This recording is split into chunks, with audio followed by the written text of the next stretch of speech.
Sometimes it feels like the sun will never rise, like the birds will never sing again. Believe in a power greater than what you are going through. When you don't know what to do, keep breathing. That's right. When you don't know what to do, just keep on breathing. From the City of Angels in Los Angeles, welcome to all my listeners out there in Radio Land. I'm Dave, the Caregiver's Caregiver at caregiverdave.com. And we're coming to you live and on demand 24/7 on numerous syndicated radio and podcast networks on 26 global audio and video platforms. Should I name them all? All right. I haven't done that in a while. We got iHeartRadio, iTunes, YouTube, Spreaker, SoundCloud, Vimeo, Stitcher Radio, Blog Talk Radio, CastBox, Mixcloud, Listen Notes, Blueberry, Player FM, Podcast.com, VIP Internet Radio, TuneIn.com, Facebook Live, Owl's Tale, uBook, CaregiverDave.com, CastBox, Twitter, LinkedIn, FeedSpot, Podbean, and Verbal. And we are proud to be voted #1 Caregiver podcast of the top 50 on Player FM, as well as #2 Caregiver podcast on FeedSpot out of the top 60, and #2 Caregiver podcast on CaringVillage.com. And we have an especially exciting show planned for you today. ROZ Jones. ROZ is a compassionate, innovative healthcare industry leader. Her goal is to make a healthy difference in the lives of men, women, and children. And she's doing a good job. But before we get started, I want to take this moment to thank last week's guest, Margaret Combs, and her 5 key factors to helping post-traumatic stress disorder victims to learn. And just a reminder, you can watch or listen to that interview and all our interviews, including this one, on our membership website, caregiverdave.com, or any of our other 26 global networks that I mentioned earlier.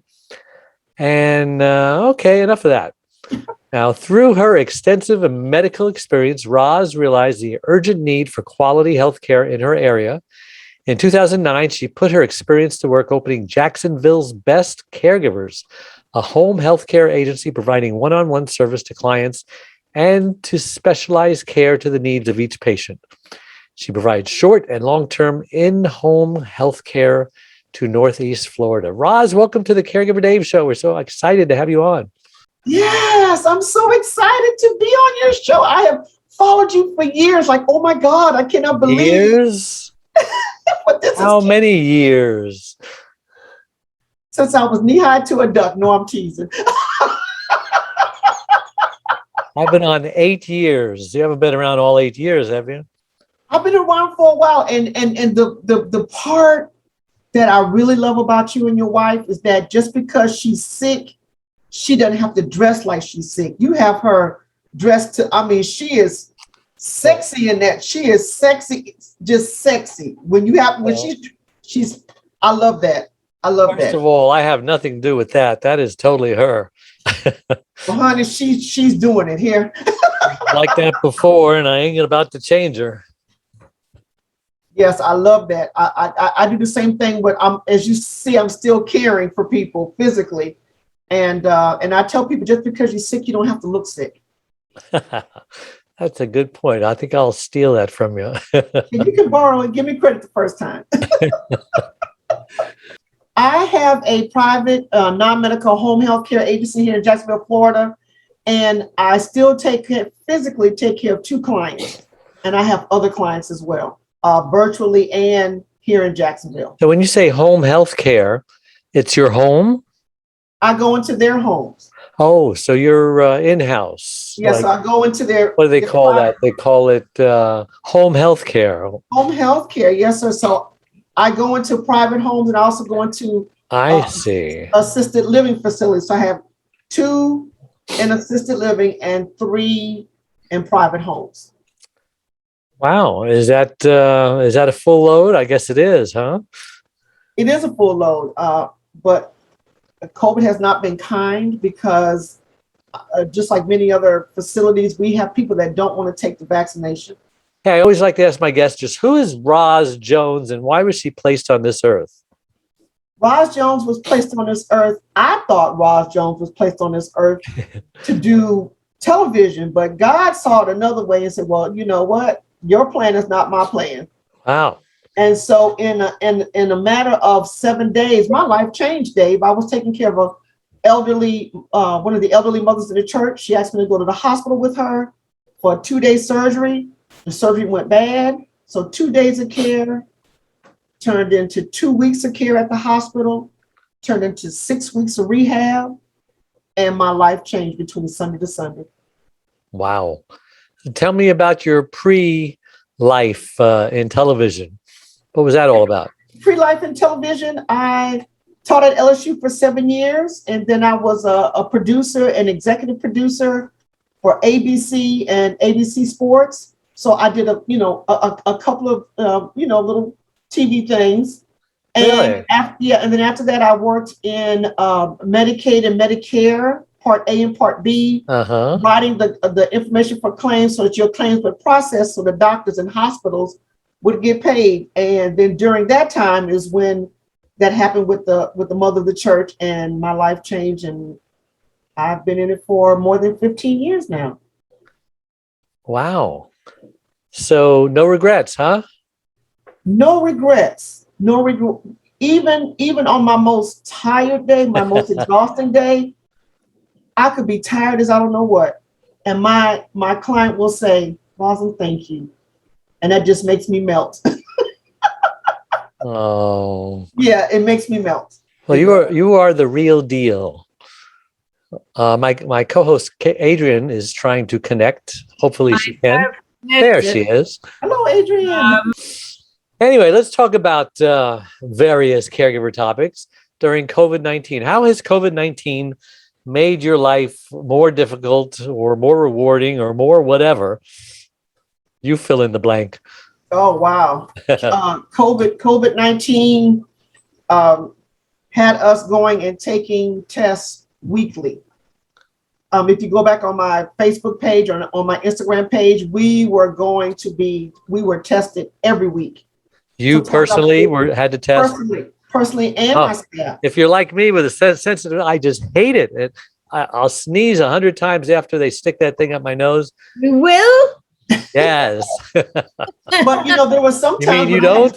No. I had to stand in line for 3 hours to take a 30-second test. So I would get in line at 6 o'clock in the morning on a Sunday to wait for the place to open up at 9 o'clock. And I wasn't the only one. There were you could see the lines of people behind me. And that was in March of 2020 April, when we started taking those tests. So not only was it myself taking it, but all my staff every week, because we had to turn these tests into the facilities as well as into our private families that wanted to know that we were not contracting or had COVID. But why did it take 3 hours? I mean, is it? The people were in line. When it first started, it was fear. Do you remember? Well, you don't have to wait that long this time, right? I mean, lately. No, not lately. We have a point. In the beginning, when everything first started off, it was, nobody, this had never been done before. Yeah. People were coming in massive numbers to get their tests done because, they realized that they had to, get this done. Yep. It wasn't, it wasn't a choice. So I didn't mind doing it. I didn't, but I showed people on social proof that, hey, I'm serious about what I do. So what were you going to say, Adrian? No, I'm saying, don't you remember the pictures of the lines of cars that went down for miles and miles? Mm-hmm. Yeah, it was almost like the gas shortage. Yes, the same thing. But I just packed a breakfast. I packed a lunch. I packed a brief because you couldn't go and pee anywhere. So it's like going to vote, huh? Yeah. So I had to sit and wait. So every Sunday for like 6 months until they got, a better system, we had to sit in line. And this was at the football field here in Jacksonville. We were at the football field, wrapped around the football field, trying to get our test. And then they put us over at a huge mall, and we still were in line. Sometimes for an hour to 2 hours to get a test. Now, you probably know in New York and in California and I think in one other state, our governors sent COVID patients into nursing homes, and the population just started dying. Did that happen to you in Florida at all, or you were spared by that? We were spared by that. Thank However, as what happened is that we had to take in some of the facilities, not me personally. What I did is I isolated caregiving to just that patient. So I didn't commingle caregivers. I didn't take cross-contamination. Yeah. Right, cross-contamination. So I didn't commingle. I made sure, now if there was an emergency, then I made sure that person didn't come back to the other person for 5 or 6 days to make sure, nothing would happen. But in the facilities, they didn't have that. They had to take maybe someone from skilled care and take them over to memory care to do work because they were shorthanded or rehab. And so that's where a lot of times the employees were contracting COVID because they were, moving from place. And so we had to take extra precautions like everybody else. We had to go to the grocery stores early in the morning, where there was less activity, go to the gas stations. Just, there was a lot of things personally we had to change, and our cleaning processes changed inside the home. Automatically, because we had to wipe down doorknobs, we had to wipe down the walkers, the wheelchairs, the scooters, the bathroom knobs, the grab bars. I mean, it was just a daily ritual before the next shift would come in. We had to go through this process every day, all day, every day, every day, every day. So it took a mental toll as well as a physical. So then I had to step up my game, to check on employees. Do any of your patients have dementia or Alzheimer's memory issues? Mm-hmm. So my nephew has a mother who is an alcoholic, and that brought about dementia. And she's still in her home, and he sends people there. And she's just one of those rebellious patients. I mean, she just breaks all the rules. She'll go out, without a mask and try to buy wine at the liquor store down the block. And he goes crazy trying to get her to be careful during this time. You have any experience with that or any tips? How, Oh yeah, I have one that has to have a Bloody Mary. And a blood, what'd you say? What's that word? Bloody Mary. She has to have a Bloody Mary. And she don't want to put on the mask. And I said, well, we got one or two things. You can put on the mask to get the drink, or you stay at home. You have a choice. You have free will. She puts the mask on and we go get the Bloody Mary. You have a choice. You mean she goes and they serve her a Bloody Mary? Serve her a Bloody Mary. So what we do is... She goes to the bar. Right. So what we do is I call in advance. I say, hey, I'm bringing, y'all know who we are. Can you, block this area off? And they've always been kind to us. And they gave us an area where there was no other people. She have a Bloody Mary. And then we come home. Well, you're a full service facility, aren't you? We do a lot of things that many other people don't do. Many other agencies don't do. We take them on field trips, as I call them, which is the Bloody Mary field trip. Now, this is your company, right? This is your baby? This is my baby. How did you get the idea to start this yourself? I was doing private duty care, and one of my first, not my first client, but one of my clients at the funeral of her husband said, I had some of Jacksonville's best caregivers taking care of my husband. So I took that and made the name of the company.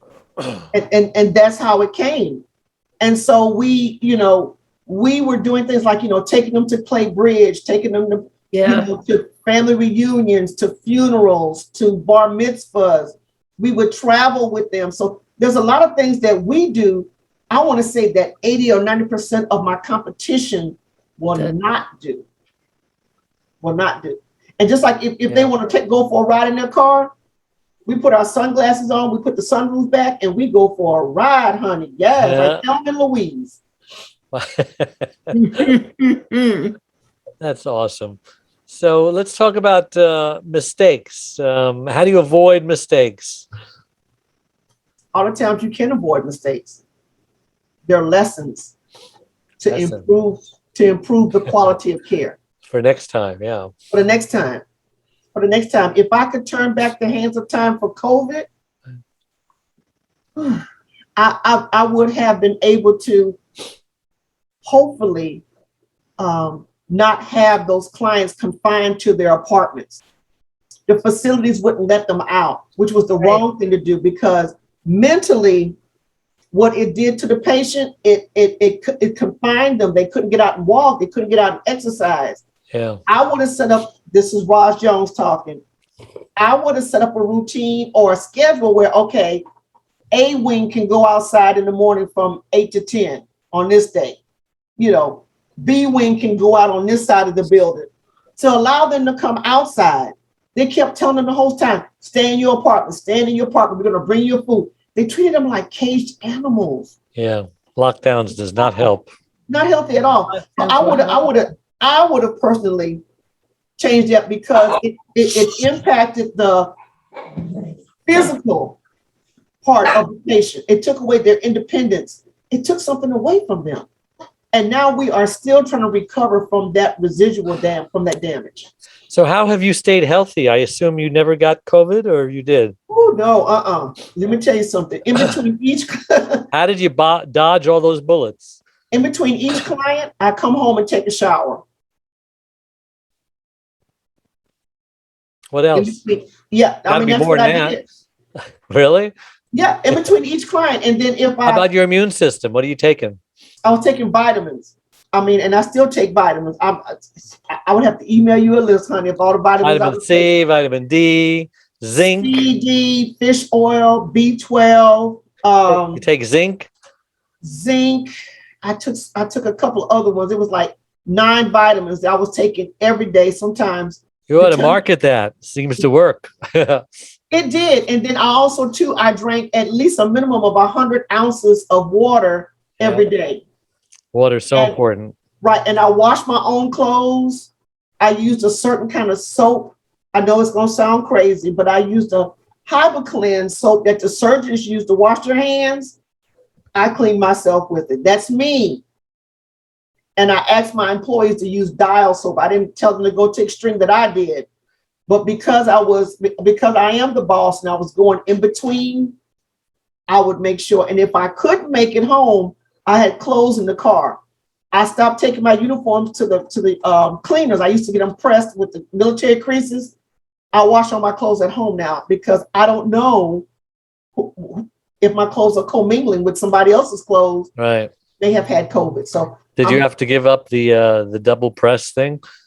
Yes, I had to give it up. No way were you going to iron, huh? I do one crease. No crease in the pants, just a crease in the shirt. Just a crease in the shirt. But so are you married? Are you married?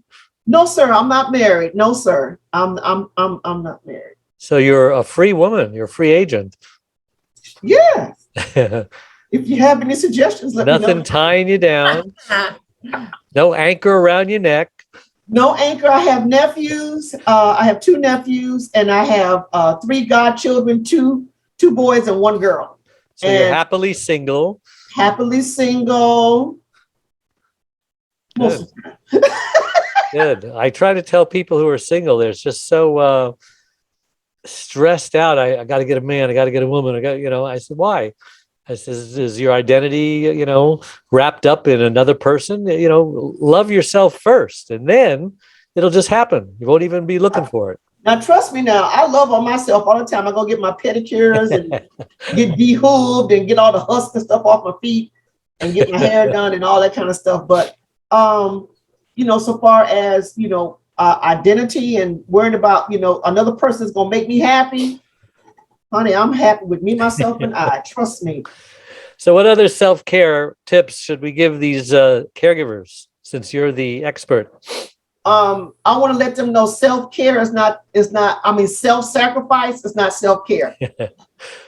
and the reason why I say this, because we're so used to, I was telling somebody the other day, and in a couple other interviews that I did, is that I never saw my mother, when she was taking care of my grandmother, get a pedicure, a massage. She was always taking care of us. She ate last, she dressed last. It was always self-sacrifice. If no one can do it right, you got to do it yourself. So I never saw her take care of herself. I didn't know anything about self-care until I actually started taking care of people. And that term didn't come up until like the last 10 or 15 years. I put me first. I could care less about anybody else. And I'm not trying to say be ugly. I'm going to take care of me, because you want to know why? Don't nobody else care about me but me. Yeah, I did a TEDx speech a couple of years ago, and the title was Caregivers Need to Be Selfish in Order to Survive. Mm-hmm. And a lot of people don't like that word selfish. They say, oh, no, you can't do that. Caregivers. And I said, you know what? Caregivers are so selfless. The pendulum is so far over that they've got to try to act selfish, which is a negative word, just to bring the pendulum over to the center, because they're not going to be selfish. But if they shoot for selfish, they'll end up balanced. Wouldn't you agree? They would. And that self-sacrificing is about being, I want to be Superwoman and prove to people that I can do all this by myself. You'll be dead and burned out. So tell us, were you ever burned out? I mean, you had to learn a lesson. You weren't just born self-caring, were you?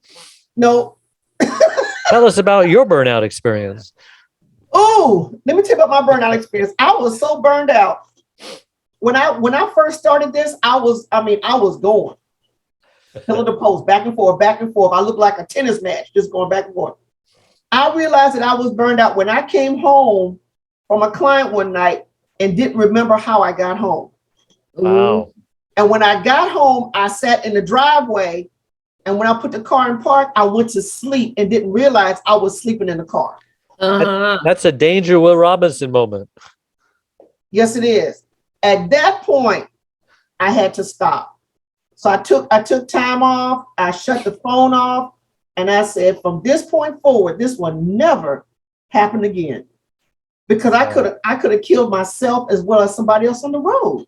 Yeah. Mm-hmm. And so we have to pay attention to the warning signs of our body. Sometimes we don't even pay attention, and there were warning signs. I was tired. I was short of breath.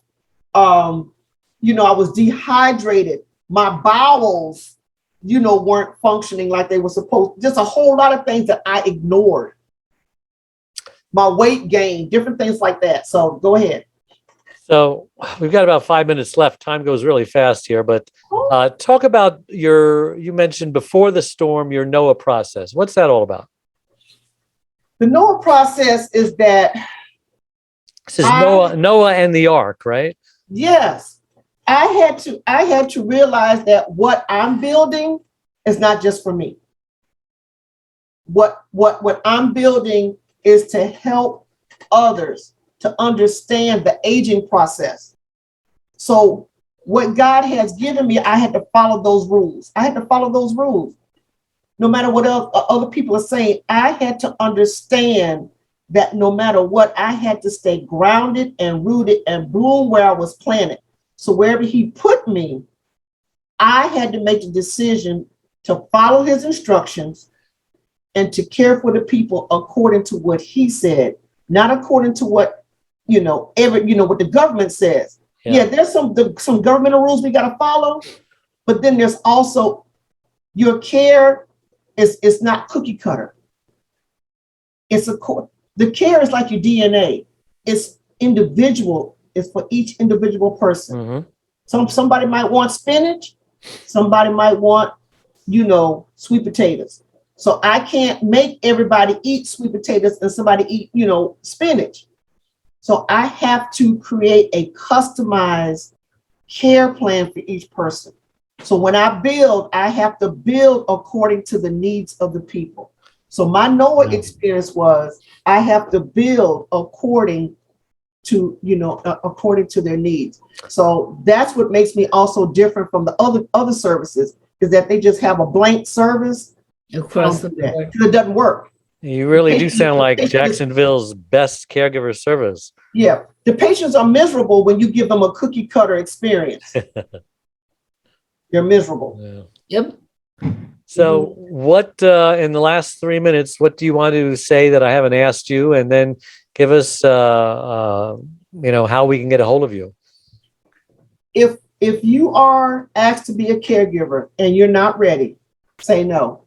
Everybody's not ready. But if you know in your deepest heart that you don't have the physical wherewithal, because it used to be if someone got sick, maybe 15, 20 years ago, they automatically went to a nursing home. That's changed. It's called now aging in place, aging at home, because they realize if you age at home, you live longer. So now we're taking care of people It's cheaper. 10, 15, and 20 years versus maybe 1 to 3, 4, 5 years, or even less. So can you be in it for the long run? And don't promise stuff that you can't do. Amen. If you made that promise, go back and renege on it and say, hey, I'm going to make a new promise. I promise to give you the best care that is available. Is available. As opposed to, don't ever put me in a nursing home. Right. I can't promise you that, because if you need feeding tube, pain management, and you're 300 pounds and I can't get the diaper off of you. Or 24/7. And 24/7 care, I can't do that. I can't promise you that. Not so and stay alive. And try to guilt me, caregiver guilt me into caring for you when I know I can't do it. Okay, we are done. Why don't you give us contact information? Oh, anyway, contact information is ISSIST, ROZJones@gmail.com. If you go to my IG page and click on my link, it'll give you the link to my website, which is ROZ Jones Enterprises, and it'll tell you all about Jacksonville's Best Caregivers. I have a book that's coming out in the fall called Lifted, and it talks about how to create your legacy and get all your documentation together before you go. I don't want you to be like Aretha Franklin, and after 3 years of death, her estate is still in probate. Yep. As of at the time of this broadcast, August of 2021, she died, and they've been in probate for 3 years. Wow. Thank you so much for coming on the show, Roz. Got another interview right after yours. So, okay. But thank you again. Okay. Have a great day. Thanks so much. Bye-bye. Thank you. Bye. So, Adrian, how do people get a hold of you if they want to learn more about the caregiver space and your forums and your chat rooms and all the wonderful things that are going on over there? Well, it's to reach me, it's Adrian at thecaregiverspace.org, or you go to the caregiverspace.org webpage or the Caregiver Space on Facebook, and it's all there. Yeah. And I'm, as you know, caregiverdave.com, and our website is a support group. We've got 3 free gifts to anybody who wants to join our free membership. And it's just packed with tools and resources, everything you need to not just survive caregiving, but to thrive. And likewise, we have a Facebook page, not as many members as Adrian has. She has like hundreds of thousands. We only have 35,000. How many do you have? 165. She has, okay, 165. And that's at Caregiver Dave on Facebook. So come and join and be caregivers to each other. You know, everyone is always posting things. And I'm so proud of everybody for chiming in and encouraging the people that post and that are courageous enough to share their problem and to support them, et cetera. Because I can't be everywhere. I mean, you know, I was just in London last week speaking at the London Stock Exchange, and it's hard to constantly go on my website and monitor it. So I'm so thankful for everybody that does. Adrian has a very good person watching her website, Corey. Yes, but the people who participate are really the ones that keep it going. Because Corey can't be everywhere either. And the support that the members give it. Have a great day. Thanks so much. Bye-bye.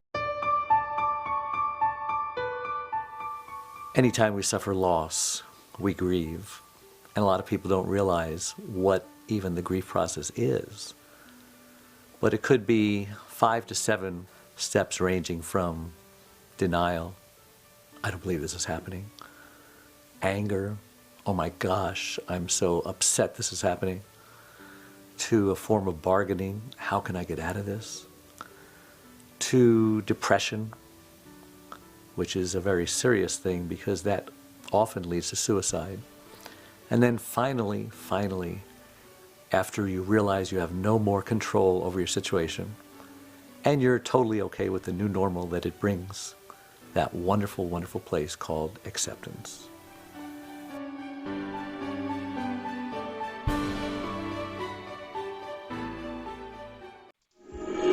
Sometimes it feels like the sun will never rise, like the birds will never sing again.